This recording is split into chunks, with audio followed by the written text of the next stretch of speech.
Hi friends, ఒక్క చుక్క నూనె కూడా వాడకుండా క్యాప్సికమ్తో హెల్తీగా టేస్టీగా ఉండే రెసిపీని చేసేద్దామా.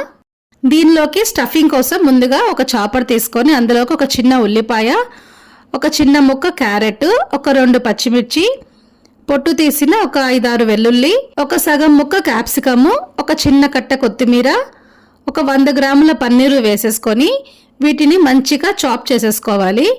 ఇప్పుడు ఇందులోకి ఉడికించి తొక్క తీసిన ఒక పెద్ద బంగాళదుంపను కూడా వేసేసుకొని దీన్ని మళ్ళీ ఇంకొకసారి చక్కగా మొత్తం అంతా కూడా చాప్ చేసేసుకొని దీన్ని పక్కన పెట్టేసేసుకోవాలి.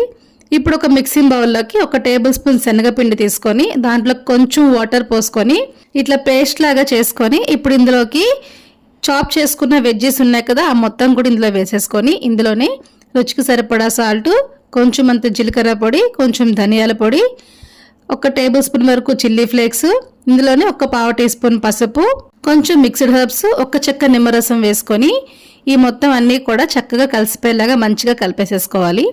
కన్సిస్టెన్సీ మనకి ఈ రకంగా ఉంటే సరిపోతుంది. ఇప్పుడు క్యాప్సికమ్ని చక్కగా సన్నగా చక్రాలాగా కట్ చేసుకోవాలి.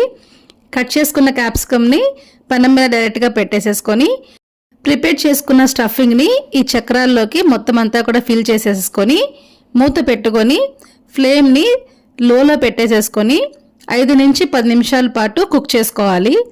ఒక వైపు అంతా కూడా చక్కగా కుక్ అయిపోయిన తర్వాత నిదానంగా రెండో వైపు కూడా టర్న్ చేసుకొని 2 వైపులా కూడా మంచి కలర్ వచ్చేంత వరకు కుక్ చేసుకోవాలి.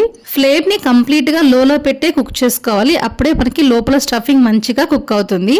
అంతేనండి, ఒక్క చుక్క నూనె కూడా లేకుండా ఎంతో హెల్తీగా టేస్టీగా ఉండే పన్నీర్ స్టఫ్డ్ క్యాప్సికమ్ అయితే రెడీ అయిపోతుంది. Thank you.